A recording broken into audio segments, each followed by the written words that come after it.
WhatsApp YouTube it's me dam boy guys. കഴിഞ്ഞ ദിവസം നമ്മുടെ ഷാരോൺ വധക്കേസിലെ വിധി വന്നു. ഗ്രീഷ്മയ്ക്ക് വധശിക്ഷ വിധിച്ചു. അതിനെപ്പറ്റിയൊക്കെ നമ്മൾ വീഡിയോ ചെയ്തതാണ്. അതിൽ നമ്മൾ ജസ്റ്റിസ് കമാൽ പാഷ പറഞ്ഞ ഒരു പോയിന്റ് നമ്മൾ ഡിസ്കസ് ചെയ്തിരുന്നു. അതിൽ അദ്ദേഹം പറഞ്ഞ ആ കാര്യങ്ങളോട് ഞാൻ യോജിക്കുകയും ചെയ്തിരുന്നു. അതേ ദിവസം തന്നെ 2 കേസിന്റെ വിധി വന്നു. ഒന്ന് Kolkata rape and murder case and ഒന്ന് നമ്മുടെ ഷാരോൺ വധക്കേസ്. അദ്ദേഹം പറയുന്നത് ശരിക്കും വധശിക്ഷ ലഭിക്കേണ്ടിയിരുന്ന വ്യക്തിക്ക് വധശിക്ഷ ലഭിച്ചതില്ല, ജീവപര്യന്തം ലഭിക്കുകയും ചെയ്തു. ജീവപര്യന്തം ലഭിക്കേണ്ടിയിരുന്ന വ്യക്തിക്ക് ഗ്രീഷ്മയ്ക്ക് വധശിക്ഷ വിധി എഴുതപ്പെടുകയും ചെയ്തു എന്നാണ് അദ്ദേഹം പറഞ്ഞത്. ഞാൻ ആ കാര്യത്തിനോട് ഞാൻ യോജിക്കുന്നുണ്ടായിരുന്നു. കാരണം വധശിക്ഷ കൊടുക്കുന്നത് റയറസ്റ്റ് ഓഫ് ദി റയർ, അങ്ങനെ വിശേഷിപ്പിക്കാൻ പറ്റുന്ന തരത്തിലുള്ള കേസുകൾക്കാണ് വധശിക്ഷ കൊടുക്കുന്നത്. അദ്ദേഹം പറഞ്ഞ ആ ഒരു സ്റ്റേറ്റ്മെന്റിനോട് ഞാൻ യോജിക്കുന്നു എന്ന രീതിയിൽ ഞാൻ എന്റെ വീഡിയോയിൽ പറഞ്ഞിട്ടുണ്ടായിരുന്നു. പക്ഷേ പിന്നീട് അദ്ദേഹം ചാനൽ ചർച്ചകളിലൊക്കെ വന്നിരുന്ന് പറയുന്ന കുറെ കാര്യങ്ങൾ ഞാൻ കേട്ടു. അപ്പോൾ എനിക്ക് ഇയാൾ എന്താണ് ഇങ്ങനെ പറയുന്നത് എന്ന് ചോദിപ്പിക്കും. കാരണം അദ്ദേഹം അത് പ്രസന്റ് ചെയ്യുന്ന രീതി, അദ്ദേഹം ഒരു ജഡ്ജിയായിട്ട് റിട്ടയർ ചെയ്തൊരു വ്യക്തിയാണ്. ഒരുപാട് കേസുകൾ കണ്ട് പരിചയമുള്ള വളരെയധികം എക്സ്പീരിയൻസ് ആയിട്ടുള്ള ഒരു വ്യക്തിയാണ്.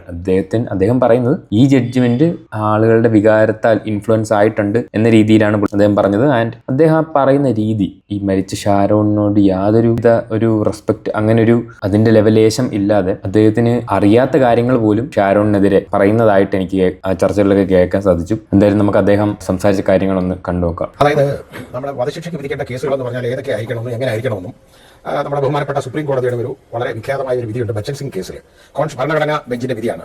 അപ്പോൾ ഇത് ഈ ഭരണഘടനാ ബെഞ്ചിന്റെ ആ വിധി എന്ന് പറയുന്നത് വളരെ പ്രശസ്തമായ വിധിയാണ്. അത് ഒരുമാതിരിപ്പെട്ട എല്ലാ ജഡ്ജിമാർക്കും അറിയുകയും ചെയ്യാം. അതിനെ തുടർന്ന് പിന്നെ വിധികളൊക്കെ ഉണ്ടായിട്ടുണ്ട്. അപ്പോൾ അതിൽ പറഞ്ഞിരിക്കുന്നത് പറഞ്ഞാൽ റയറസ്റ്റ് എമംഗ് റയർ, അതായത് അപൂർവങ്ങളിൽ അത്യപൂർവം ആയിരിക്കണം എന്നുള്ളതാണ് സുപ്രീം കോടതിയുടെ കാഴ്ചപ്പാട്. ഇനി അപൂർവങ്ങളിൽ അത്യപൂർവം എങ്ങനെ ആകും എന്നുള്ളത് ആ കോടതി അതിൽ പറഞ്ഞേക്കുന്നത്, അതായത് ഈ ലെസർ ആൾട്ടർനേറ്റീവ് ഈസ് അൺക്വസ്റ്റ്യനബിളി ഫോർപോസ്ഡ് എന്നാണ്. അതായത് ലെസർ ആൾട്ടർനേറ്റീവ് എന്ന് പറയുന്നത് ജീവപര്യന്ത തടവാണ്. അത് ജീവപര്യന്ത തടവ് എന്ന് പറയുന്നത് സംശയ ലെവലേഷമന്യേ, സംശയമില്ലാതെ തന്നെ തികച്ചും അത് അതായത് ഫോർപോസ്ഡ്, അതായത് ഒന്നും അല്ലാതെ അത് തികച്ചും അപര്യാപ്തമായിരിക്കണം എന്നുള്ള ഉറപ്പുണ്ടെങ്കിൽ മാത്രമേ അങ്ങനെയുള്ള കേസുകളാണ് റയറസ്റ്റ് എമംഗ് റയറായിട്ട് വരുന്നതും ഡെത്ത് പെനാൽറ്റി കൊടുക്കാവുന്നതും. അപ്പൊ ഇതിനകത്ത് ഞാൻ പറഞ്ഞ ആ പ്രതിഭാഗം വെർഷൻ എന്നൊക്കെ പറയുന്നത് അതൊന്ന് ശ്രദ്ധിക്കേണ്ട ഒരു കാര്യമാണ്.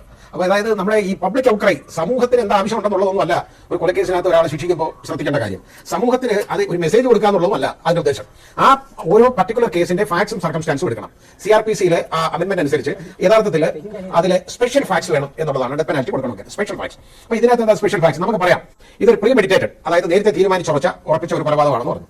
ഇതിനകത്ത് ഈ 364 വകുപ്പ് അനുസരിച്ച് ശിക്ഷിച്ചു കാണുന്നത് എന്തിനാണെന്ന് എനിക്ക് മനസ്സിലായില്ല.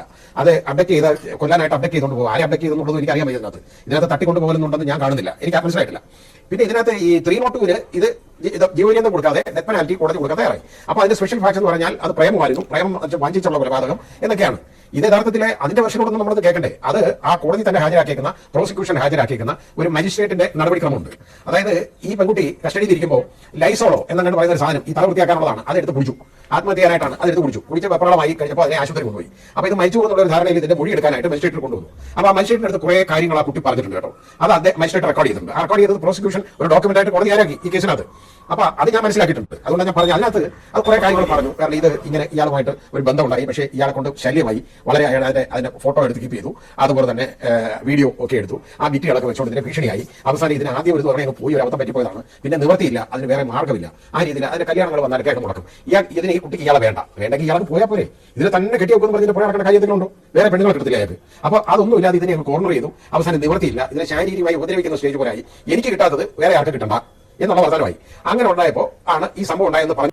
ഈ ഭാഗങ്ങളൊക്കെ കേൾക്കുമ്പോഴാണ് ഇങ്ങനെ തേങ്ങാക്കൊല അറിഞ്ഞിട്ടാണ് ഇതിനെപ്പറ്റി സംസാരിക്കുന്നതെന്ന് ഞാൻ ചോദിച്ചു പോകുന്നത്. പക്ഷെ വിധി വന്നതിന് ശേഷം അതിന്റെ അന്വേഷണ ഉദ്യോഗസ്ഥൻ ന്യൂസ് ചാനലുകാർക്ക് കൊടുത്ത ഇന്റർവ്യൂസും കാര്യങ്ങളൊക്കെ ഉണ്ട്. അതിനകത്ത് വ്യക്തമായിട്ട് പറയുന്നുണ്ട് ഇങ്ങനെ ഒരു ഭീഷണി, അവര് 2-3 കൊല്ലത്തെ ചാറ്റ് കാര്യങ്ങളെല്ലാം മോണിറ്റർ ചെയ്താണ്. എങ്ങും ഒരു സ്ഥലത്ത് പോലും ഇങ്ങനെ ഭീഷണിപ്പെടുത്തുന്നോ, ഇങ്ങനെ ക്ലിപ്പുകൾ ലീക്കാക്കി ഭീഷണിപ്പെടുത്തുന്നോ, കല്യാണം മുടക്കുന്നോ അങ്ങനെയുള്ള യാതൊരു വിധത്തിലുള്ള കാര്യങ്ങളും ഇല്ല എന്ന് പോലീസുകാർ മൊഴി നൽകിയിട്ടുള്ളതാണ്. അതിന്റെ എവിഡൻസ്, ഡിജിറ്റൽ എവിഡൻസ് എല്ലാം കോടതിയിൽ സബ്മിറ്റ് ചെയ്തിട്ടുള്ളതാണ്. ആ ക്ലിപ്പുകൾ വെച്ച് ഭീഷണിപ്പെടുത്തി എന്നുള്ള വാദം കംപ്ലീറ്റ്ലി കോടതിയിൽ തള്ളിപ്പോയതാണ്.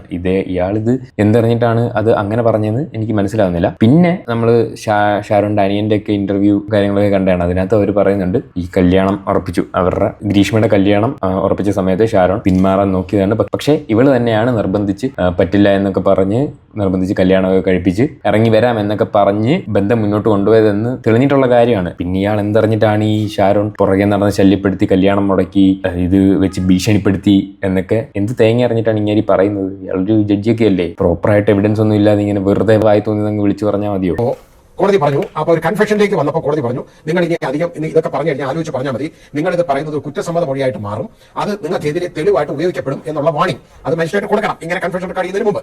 അങ്ങനെ കൊടുത്തു കഴിഞ്ഞപ്പോൾ ഈ കുട്ടി അതങ്ങ് നിർത്തി, വേറെ പിന്നൊന്നും പറഞ്ഞിട്ടില്ല. അപ്പോൾ ഇത് അത് കുടിക്കാനായിട്ട് കലക്കി വെച്ചിരുന്നതാണെന്നും ഇതെന്തോ കഷായം ചോദിച്ചോ ഇത് മരിക്കാൻ തന്നെയാണെന്നാണ് അത് പറയുന്നത്. എനിക്കറിയില്ല അതിന്റെ പ്രശ്നം എത്രത്തോളം സത്യം ഉണ്ടെന്ന് നമുക്കറിയില്ല. എത്രത്തോളം സത്യം ഉണ്ടെന്ന് അറിയില്ല പോലും. ഈ സത്യം എത്രത്തോളം ഉണ്ടെന്ന് അറിയാത്ത കാര്യങ്ങൾ എന്തിനാണ് വെറുതെ ആരോപണങ്ങളായിട്ട് ഇങ്ങനെ വിളിച്ചു കൂവുന്നത്? അതും മരിച്ചൊരു വ്യക്തിക്കെതിരെ, കൊല്ലപ്പെട്ട ഒരു വ്യക്തിക്കെതിരെയാണ് ഇമാതിരി അപരാധങ്ങളൊക്കെ വിളിച്ച് പറയുന്നത്. ആലോചിച്ചോ, പുറകെ നടന്ന് ശല്യപ്പെടുത്തി, അതൊക്കെ ഭീഷണിപ്പെടുത്തി എന്നൊക്കെ വെറുതെ ഒരു അടിസ്ഥാനമില്ലാതെ വിളിച്ചു പറയുന്നത്. കോടതിയിൽ തള്ളിപ്പോയ കാര്യങ്ങളൊക്കെയാണ് ഇയാളിപ്പോ വന്നിരുന്ന് പ്രൂവൺ ആയിട്ടുള്ള ഫാക്ട് പോലെ പറയുന്നത്. എന്നിട്ട് പറയുന്നുണ്ട് ഇയാൾക്ക് അറിഞ്ഞൂടാ എത്രത്തോളം സത്യമാണെന്നൊക്കെ. അറിയാത്ത കാര്യങ്ങൾ എന്തിനാണ് ഈ വിളിച്ച് കൂവുന്നത്? അപ്പൊ ഇതെന്തോ ചോദിച്ചു, ഇത് കഷായം ഞാൻ കുടിക്കാൻ വെച്ചാന്ന് പറഞ്ഞു. എന്നാൽ എനിക്ക് കുറച്ച് തരാൻ പറഞ്ഞു. ഇത് അന്തസ്സായിട്ട് ഒഴിച്ച് കൈ കൊടുത്തു. അപ്പൊ അത് പറഞ്ഞപ്പോഴാണ് മജിസ്ട്രേറ്റ് പറഞ്ഞത് ഇങ്ങനെ ഒരു പ്രശ്നം ഉണ്ടാകും, അത് കൺഫെഷൻ ആയിട്ടുണ്ട് യൂസ് ചെയ്തത് ചെയ്യാൻ പറ്റുന്നില്ല. കാരണം ഇതിന് വാണിംഗ് കൊടുത്തപ്പോൾ അതൊന്നും പറഞ്ഞിട്ടില്ല. വാണിംഗ് കൊടുക്കുന്നതിന് മുമ്പാണ് ഇത് ഈ മൊഴി കൊടുത്തത്. അപ്പൊ അത് ആ മജിസ്ട്രേറ്റിന്റെ ആ റെക്കോർഡ് ചെയ്തതിലുണ്ട്. അതിനെ നമ്മൾ അവിശ്വസിക്കേണ്ട സാഹചര്യം ഒന്നും ഉള്ളതായിട്ട് എനിക്ക് തോന്നുന്നില്ല ആ രീതിയിൽ. താങ്കൾ പറഞ്ഞ ഈ ശാരീരികമായിട്ട് മർദ്ദനം ഏൽപ്പിച്ചത് എന്നുള്ള കാര്യമൊക്കെ ജഡ്ജി പക്ഷേ അത് തള്ളിക്കളയുകയാണ് ഉണ്ടായത്. അതെല്ലാം കള്ളത്തരം പറഞ്ഞത് എന്ന രീതിയിൽ തന്നെയാണ് വന്നിരിക്കുന്നത്. അതുപോലെ തന്നെ ഇതിനു മുൻപും വധശ്രമം ഉണ്ടായിട്ടുണ്ട് എന്ന്, അതായത് ഇതിനു മുൻപ് ഒരു കുറ്റകൃത്യത്തിൽ ഏർപ്പെട്ടിട്ടില്ല എന്നത് ഈ അപൂർവമായ കേസായി പരിഗണിക്കരുത് എന്നതിന്റെ നിർവചനത്തിൽ പെടുന്നതാണല്ലോ. പക്ഷേ ഇതിനു മുൻപും വധശ്രമം നടത്തിയിട്ടുണ്ട് എന്ന് കോടതി കണ്ടെത്തുകയാണ്. ജഡ്ജ്മെന്റിൽ തന്നെ അങ്ങനെ പറയുന്നുണ്ട്. അതായത് ഇതിനു മുൻപ് ജ്യൂസിൽ കലക്കി കൊടുത്തിരുന്നു, ഇതേ രീതിയിൽ തന്നെ കൊല നടത്തുന്നത്. അപ്പോൾ ഒരു ആലോചിച്ച് ഉറച്ച് തന്നെ ചെയ്തിട്ടുണ്ട് എന്ന് കോടതി എത്തുകയാണ്. അതുപോലെ തന്നെ പ്രായത്തിന്റെ ആനുകൂല്യത്തിന്റെ കാര്യം ചോദിച്ചപ്പോൾ എനിക്ക് ഈ പ്രതിയെ മാത്രം കണ്ടാൽ പോരാ എന്നുള്ള നിരീക്ഷണമാണ് അവിടെ കോടതി നടത്തിയത്. ഇതെല്ലാമാണ് ഈ വധശിക്ഷയിലേക്ക് കൊണ്ട് ചെന്നെത്തിക്കുന്നത് കോടതി പറഞ്ഞിരിക്കുന്ന കാര്യങ്ങൾ. ഇതിപ്പോ പുറത്ത് വന്നിട്ടുണ്ട് ഇപ്പോൾ. അതെ, അതാ ഞാൻ പറഞ്ഞത്. അത് 40 പാരസെറ്റമോൾ ഗുളിക എടുത്ത് കലക്കി. ഇതിന്റെ ഇമ്മച്വർ മൈൻഡ് ആ മൈൻഡ് സെറ്റ് നമ്മളൊന്ന് നോക്കണം. ഒരു മെച്യൂരിറ്റി ഓഫ് മൈൻഡ് ഉള്ള ഒരു കുട്ടിയല്ല ഇത്.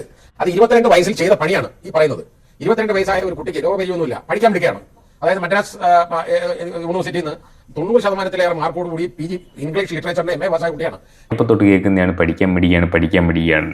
ഇയാൾ പറയുന്നുണ്ട് ഇമ്മേച്യൂരിറ്റിയാണ്, 22 വയസ്സേ ഉള്ളൂ, അത്രേ ഉള്ളൂ, ബോധമൊന്നും ഇല്ലെന്ന്. 42 പാരസെറ്റമോൾ കലക്കി കൊടുക്കാനും അതിന്റെ കൂടെ വിഷത്തിന്റെ പേര് ഞാൻ മറന്നുപോയി, അത്രയും സെർച്ചൊക്കെ നടത്തി 24 മണിക്കൂർ കഴിഞ്ഞാൽ ബോഡിയിൽ നിന്ന് റിമൂവ് ആകുന്ന, പിന്നീട് കണ്ടുപിടിക്കാൻ പറ്റാത്ത വിഷം കഷായത്തിൽ കലക്കി കൊടുത്ത കുട്ടി ബോധമില്ലാതെയാണ് ചെയ്തതെന്ന് പറയുന്നത് അക്സെപ്റ്റ് ചെയ്യാൻ കുറച്ച് ബുദ്ധിമുട്ടുണ്ട്.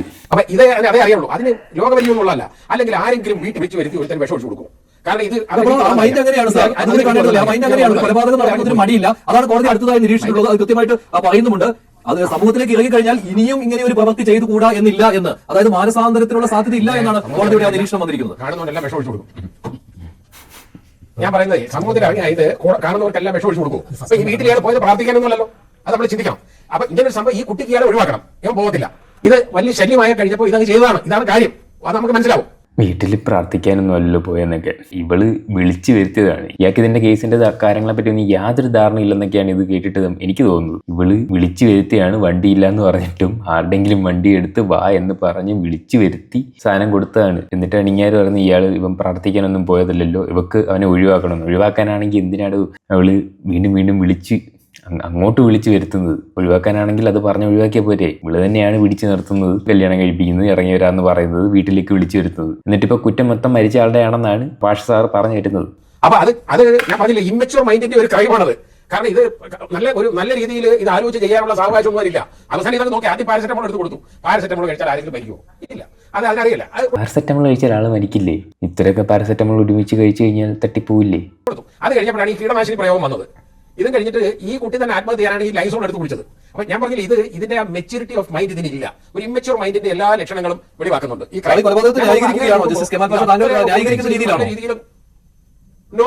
കൊലപാതകം എന്ന് പറയുന്നത് ഞാൻ പറഞ്ഞില്ല, കൊലപാതകം ഞാൻ ന്യായീകരിക്കല്ല. അയാളെ കൊല്ലാൻ പാടില്ല, കൊല്ലണമെന്നല്ല ഞാൻ പറഞ്ഞത്. പക്ഷേ വധശിക്ഷ കൊടുക്കണോ വേണ്ടേ എന്നുള്ളതിനെ കുറിച്ച് നമ്മൾ സംസാരിക്കുന്നത്. അല്ല അയാളെ കൊല്ലണോ വേണ്ടേ എന്നുള്ളതല്ല, ജീവപര്യന്തം തടവ് വേണോ അതോ വധശിക്ഷ വേണോ എന്നുള്ള കാര്യത്തെ കുറിച്ച് സംസാരിക്കുമ്പോൾ എന്റെ അഭിപ്രായത്തിൽ ഇത് ഒരിക്കലും ഒരു വേറെ ശ്രമം ക്രയമാവത്തില്ല. ഇത് ഹൈക്കോടതിയുടെ അനുമതി കൂടി വേണമല്ലോ. അത് താങ്കൾ പറയുന്നത് മേൽക്കോടതിയിൽ നിൽക്കാനുള്ള സാധ്യത പോവാണ് അല്ലേ?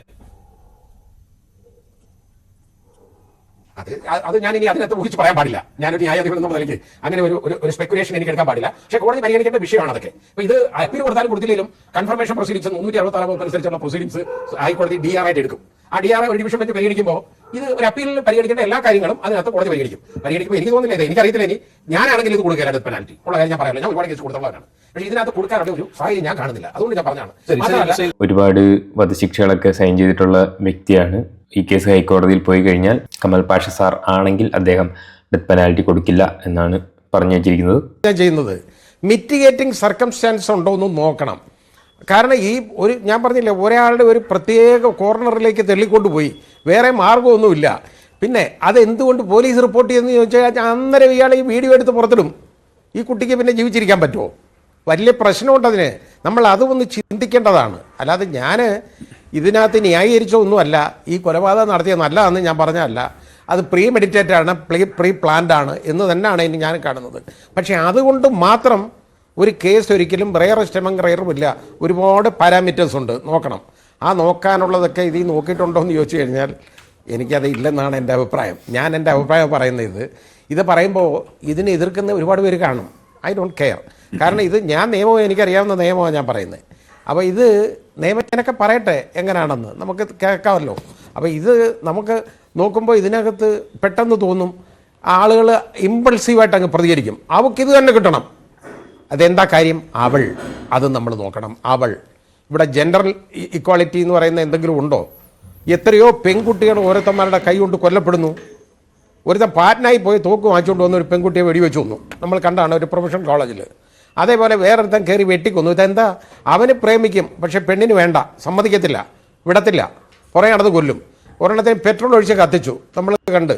ഇതിനകത്തൊക്കെ നമ്മൾ എന്താ ഇവന്മാരെ എന്തുകൊണ്ട് നമ്മൾ ഇത് പറയുന്നില്ല? പക്ഷേ ഇതിനകത്ത് മറ്റൊരു കാര്യം കൂടിയുണ്ട്.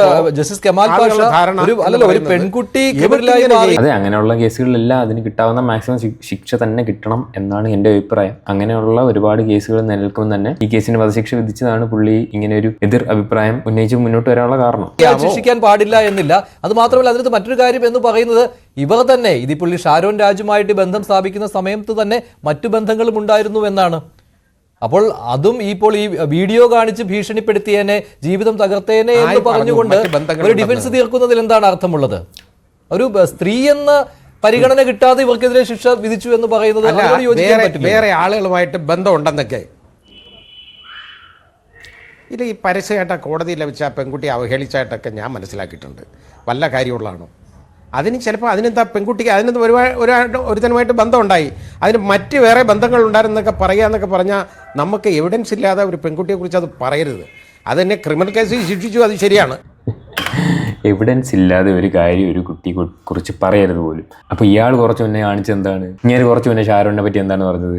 ഷാരോണിന് ഭീഷണിപ്പെടുത്തി വീഡിയോ എടുത്തിട്ട് അത് പോലീസുകാർ പ്രൂവ് ചെയ്തതായിട്ട് അവർ പറയുന്നുണ്ട്. അവരുടെ ചാറ്റുകൾ കാര്യങ്ങളെല്ലാം നിരീക്ഷിച്ച് അങ്ങനെ ഒരു ഇൻസിഡൻറ്റ് നടന്നിട്ടില്ല എന്ന് പോലീസുകാർ പ്രൂവ് ചെയ്ത കാര്യമാണ്. ഇത്രയും പ്രൂഫെല്ലാം ഉള്ള കാര്യം തന്നെ ഇയാൾ വളച്ചൊടിച്ച് അങ്ങനെയല്ല ഷാരോണിനെതിരെ ഷാരോൺ അത് ചെയ്തു ഇത് ചെയ്തു എന്നൊക്കെ പ്രൂഫ് ഇല്ലാതെ തന്നെ വിളിച്ചു പോകുന്നു. ഇങ്ങാര് തന്നെ പറയുന്നത് എന്താണ്? എവിഡൻസ് ഒന്നും ഇല്ലാതെ ഒരാളെ പറ്റി അങ്ങനെ വിളിച്ചു പറയരുതെന്ന്. നല്ല ആളാ ഇയാൾ പറയുന്ന വാക്കിന് ഇയാൾ തന്നെ ഒരു വില കൊടുക്കുന്നില്ല എന്നാണ് ഞാൻ ആലോചിക്കുന്നത്. ഒരേ സമയം ഇയാൾക്ക് അറിയാത്ത കാര്യങ്ങൾ, സത്യം എത്രത്തോളം ഉണ്ടെന്ന് അറിയാത്ത കാര്യങ്ങളെപ്പറ്റി വാദവരാതെ വിളിച്ചു പോവി ഇതാണെന്നൊക്കെ വിളിച്ചു പോകുന്നുണ്ട്. എന്നിട്ട് ഇവിടെ മറ്റൊരാളൊരു കാര്യം പറയുന്നുണ്ട്, എവിഡൻസ് ഇല്ലാതെ അയാളെ പറ്റി ഒരു കാര്യം പറയരുതെന്നും പറയുന്നുണ്ട്. ഇങ്ങനെ എന്താ കൊലക്കേസ് ശിക്ഷിച്ചു, വധശിക്ഷയ്ക്ക് വിധിച്ചു, അതിലും വലിയൊരു ശിക്ഷ അതിന് കൊടുക്കാനില്ല.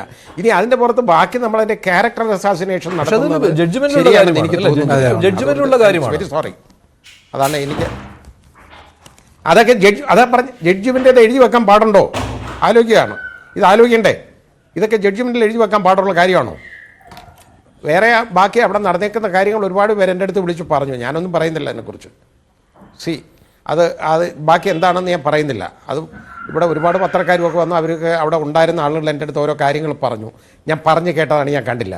അതായത് ഇതിപ്പോൾ നേരത്തെ ഇവിടെ വന്ന ഒരു റിപ്പോർട്ടർ എൻ്റെ അടുത്ത് പറഞ്ഞ ഒരു കാര്യം, അയാൾ അവിടെ പേഴ്സണലി പ്രസൻ്റ് ആയിരുന്നു ആ കോടതിയിൽ. പറഞ്ഞ ഒരു കാര്യം ഞാൻ കേട്ട ഉള്ളതാണോ എന്ന് എനിക്കറിയില്ല. സബ്ജക്റ്റ് ടു കറക്ഷൻ, അല്ലെങ്കിൽ എല്ലാവരും ക്ഷമിക്കണം. ആ കോടതിയിൽ ഇതങ്ങോട്ട് കഴിഞ്ഞിട്ട് ഈ ഷാരോണിൻ്റെ അമ്മയും അച്ഛനെയും സഹോദരനെ വിളിച്ച് വരുത്തി ഈ കൂട്ടി നിൽക്കുമ്പോൾ, എന്നിട്ട് വിളിച്ച് വരുത്തിയിട്ട് അവസാനം ചോദിച്ച് തൃപ്തിയായോ, എന്തോ സന്തോഷമായോ എന്ന്. ഇതൊക്കെ ചോദിക്കാൻ പാടുള്ള ഒരു കോടതിയിലാണോ ഇതൊക്കെ നടക്കേണ്ടത്? I don't think that it is correct. അതൊന്നും ഒരു കോടതിയിൽ നടക്കേണ്ട കാര്യമായിട്ട് ഞാൻ പരിഗണിക്കുന്നില്ല, കാണുന്നില്ല. അത് തെറ്റാണ്. കാരണം ഒരു ജഡ്ജി ഒരിക്കലും ഈ വാദിയുടെ ഷൂസിനകത്തേക്ക് കയറാൻ പാടില്ല. അതിൻ്റെ കാര്യമില്ല. കാരണം നമ്മുടെ സ്വന്തം കേസല്ല നടക്കുന്നത്, വേറെ ആളുകളുടെ കേസാണ്. അതിനകത്ത് നമുക്കൊരു ഒരു നോഷൻ ഇതൊന്നും വരാൻ പാടില്ല. വളരെ സ്വതന്ത്രമായ മൈൻഡായിരിക്കണം. ഇങ്ങനെയൊക്കെ നടന്നെന്ന് പറയുമ്പോൾ ഞാൻ തന്നെ ഞെട്ടിപ്പോയി അപ്പോൾ ഇത് കേട്ടിട്ട്. പിന്നെ ഇത് ആ കുടുംബത്തിന് അയാളെ ഒരാളെ നഷ്ടപ്പെട്ടു, ശരിയാണ്, അവർക്ക് വേദന കാണും. അങ്ങനെ ഏത് മരണത്തിനും അവരെ ആഗ്രഹിക്കും ഇത് അവനെ തൂക്കിക്കൊല്ലണമെന്ന്. ഇപ്പം നമ്മൾ RG കാറിൻ്റെ നമ്മൾ കണ്ടല്ലോ, യഥാർത്ഥത്തിൽ അത് ഈ തൂക്കിക്കൊല കൊടുക്കേണ്ട കേസല്ലേ, വധശിക്ഷ കൊടുക്കേണ്ടതാണ്. അതില്ലല്ലോ, അത് തെറ്റ്. അതുപോലെ തന്നെ ഇതിനകത്ത് ഞാൻ പറയുന്നത് ഇത് പര്യാപ്തമായ ഒരു കേസായിരുന്നില്ല എന്നാണ് എൻ്റെ അഭിപ്രായം. ഞാൻ എൻ്റെ വ്യൂ ആയി പറയുന്നത്. എന്തായാലും ഇയാൾ ഇതുപോലെ കുറേ കാര്യങ്ങൾ പറയുന്നുണ്ട്. പക്ഷെ ഇത് ആളുകൾക്ക് അംഗീകരിക്കാൻ പറ്റാത്തത് ഇയാൾ പറയുന്നതിൽ ആ ഒരു ശിക്ഷ കൂടിപ്പോയി, കൂടുതൽ കിട്ടേണ്ടാക്ക് കുറഞ്ഞും പോയി, കുറഞ്ഞു കിട്ടേണ്ടാക്ക് കൂടിപ്പോയി എന്ന് പറയുന്ന ഫാക്ട് ഞാൻ മനസ്സിലാക്കുന്നു, അംഗീകരിക്കുന്നു. പക്ഷെ അത് ആളുകൾ അക്സെപ്റ്റ് ചെയ്യാത്തത് ഇയാൾ പറയുന്ന ആ ഒരു ടോൺ, ആ കൊല്ലപ്പെട്ട ആൾക്ക് ഒരു റെസ്പെക്ട് കൊടുക്കാത്തത്. ഇയാൾ പറയുന്നത് ബയാസ്ഡ് ആയിട്ടുള്ള ഒരു ടോണിൽ തന്നെയാണ് നമുക്കും ഫീൽ ചെയ്യുക. കാരണം ഷാരോണിനെതിരെ ഉന്നയിച്ച ആരോപണങ്ങൾ തെറ്റാണ് എന്ന് പ്രൂവ് ചെയ്യപ്പെട്ടിട്ടും ആ ആരോപണങ്ങൾ പിന്നെ ഉന്നയിച്ച് മറ്റേ ആൾക്കെതിരെയുള്ള ആരോപണങ്ങൾ അത് തെളിവില്ലാതെ ഇങ്ങനൊന്നും പറയരുത് എന്നൊക്കെ പറയുമ്പോൾ ഇയാളും ജഡ്ജി ഒഴിക്കലും വാദിയുടെ ഷൂസിനകത്ത് കയറരുതെന്ന് പറഞ്ഞ പോലെ ഇദ്ദേഹം ഇങ്ങനെയൊക്കെ പറയുമ്പോൾ നമുക്ക് തോന്നുന്നത് എന്താണ്, ഇയാൾ പ്രതിയുടെ ഷൂസിൽ കയറി ഇരിക്കുന്ന പോലെ തന്നെയാണ് നമുക്ക് ഫീൽ ചെയ്യുക. ആ ഒരു ടോണിൽ കൊല്ലപ്പെട്ട ആൾക്ക് റെസ്പെക്ട് കൊടുക്കാതെ അങ്ങനെ ഒരു രീതിയിൽ ആ ഒരു ഭാഗത്തോടെ പറയുന്നതുകൊണ്ടാണ് ആളുകൾക്ക് അത് അക്സെപ്റ്റ് ചെയ്യാൻ പറ്റാത്തത്. നിങ്ങളുടെ അഭിപ്രായങ്ങൾ താഴെ കമൻറ്റ് ചെയ്യുക. അടുത്ത വീഡിയോയിൽ കാണാം. ബൈ.